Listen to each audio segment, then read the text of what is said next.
Halo semua, perkenalkan nama saya Esther Benarivo dengan NPM A1J021038. Di sini aku dari Prodi Pendidikan Non Formal. Ada yang sama-sama aku nggak nih? Oh ya, di sini aku akan menjelaskan materi dengan mata kuliah pengelolaan pendidikan dengan dosen pengampu Dr. Muhammad Kristiawan MPD. Dan penjelasan itu ada bab 8, manajemen peserta dan peserta didik, di mana yaitu pembahasannya ada manajemen pendidik dan manajemen peserta didik. Disimak sampai akhir ya videonya. Terima kasih. Oke, pembahasan yang pertama itu ada pengertian manajemen pendidik. Menurut Terry, adalah sebagai pencapaian tujuan yang telah ditentukan sebelumnya melalui usaha orang lain. Jadi, pendidikan adalah tenaga kependidikan yang berkualifikasi sebagai guru, dosen, konselor, pelajar, dan sebutan lain yang sesuai dengan khususnya.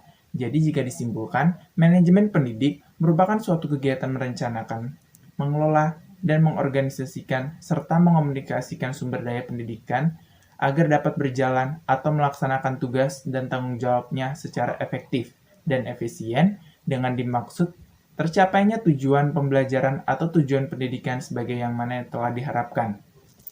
Dan yang kedua itu ada tugas, kewajiban, dan hak pendidik. Yang A ada tugas pendidik, yaitu melaksanakan proses pembelajaran dan menilai hasil pembelajaran, melakukan pembimbingan, pelatihan, serta melakukan penelitian dan pengabdian kepada masyarakat. Yang kedua, yang B ada kewajiban pendidik.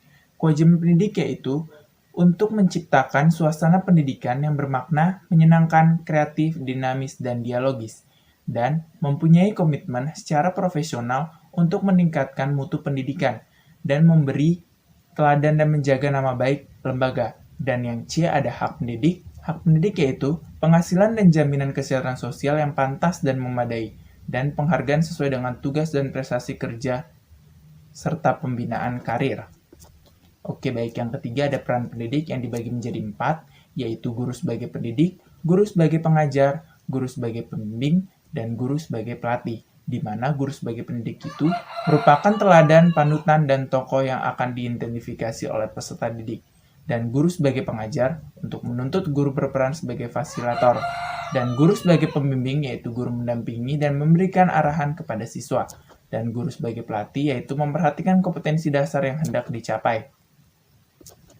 Serta yang keempat ada penguasaan kompetensi pendidik. Seorang pendidik harus menguasai sejumlah kompetensi, baik kompetensi yang sifatnya sangat mendasar maupun kompetensi yang sifatnya tuntutan untuk pengembangan dari profesi keguruan.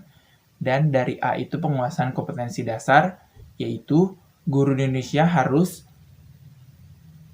menguasai bahan yang mengelola program. Dan yang kedua itu menilai prestasi siswa. Yang ketiga, mengenal fungsi dan pelayanan bimbingan. Keempat, ada mengenal dan menyelenggarakan administrasi sekolah. Kelima, ada memahami prinsip-prinsip dan menafsirkan hasil-hasil penelitian pendidikan guna untuk keperluan pengajaran. Dan yang B, ada penguasaan kompetensi pedagogik, kepribadian, sosial, dan profesional.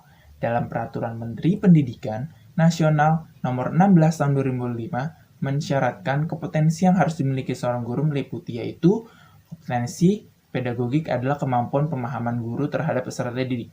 Yang kedua ada kompetensi kepribadian adalah kemampuan guru secara personal. Dan kriteria dasar seleksinya itu harus rasional, ilmiah, objektif.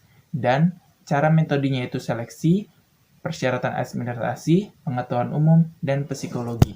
Dan yang C ada tujuan rekrutmen dan seleksi guru serta staf.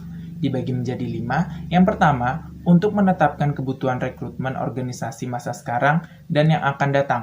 Kedua, untuk meningkatkan sejumlah calon pelamar kerja dengan biaya minimum. Yang ketiga, untuk membantu meningkatkan angka keberhasilan dari proses seleksi. Yang keempat, ada untuk membantu menurunkan kemungkinan pelamar kerja yang setelah direkrut dan diseleksi. Dan yang terakhir kelima yaitu untuk meningkatkan keefektifan organisasi dan individu.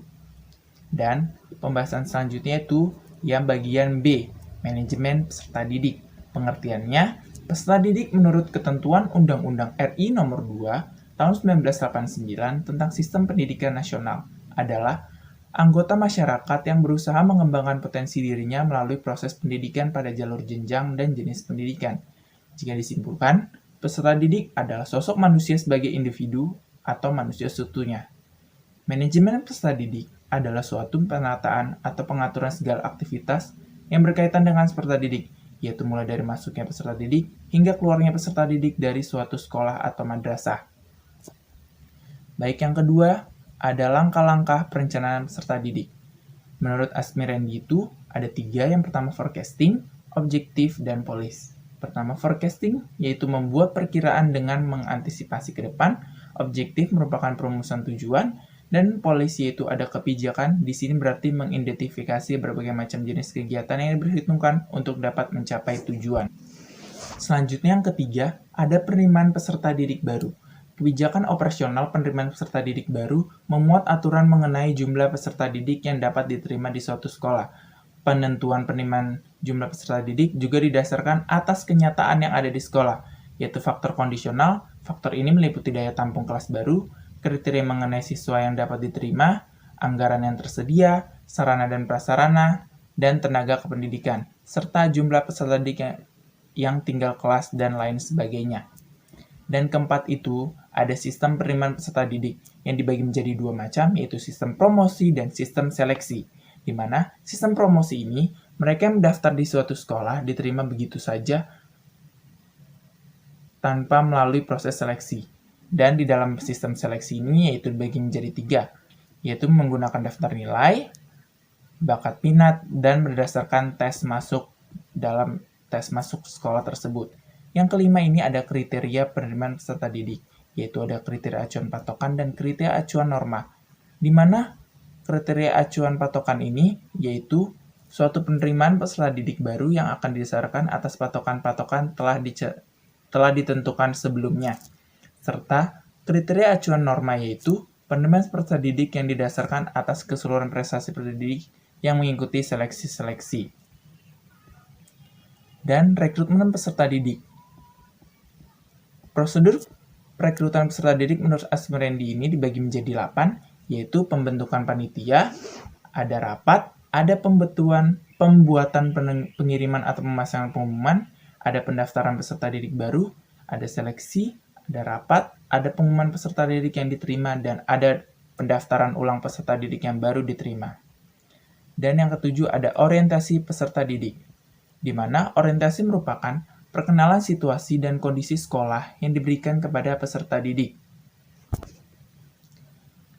Situasi dan kondisi tersebut meliputi lingkungan fisik dan lingkungan sosial sekolah, di mana tujuan orientasi ini agar peserta didik lebih mengenal dekat mengenai dirinya sendiri di tengah-tengah lingkungannya, dan agar peserta didik itu dapat mengenal lingkungan sekolah, baik lingkungan fisik maupun lingkungan sosialnya. Dan fungsi orientasi ini bagi peserta didik sendiri, dan orientasi berfungsi itu sebagai wahana untuk menyatakan dirinya dan wahana untuk mengenal siapa lingkungan barunya. Oke, baiklah itu penjelasan saya mengenai manajemen peserta dan peserta didik. Kiranya materi yang saya jelaskan ini berguna untuk yang telah menonton video ini. Terima kasih yang sudah mendengarkan sampai habis. Sampai jumpa di lain kesempatan. Terima kasih.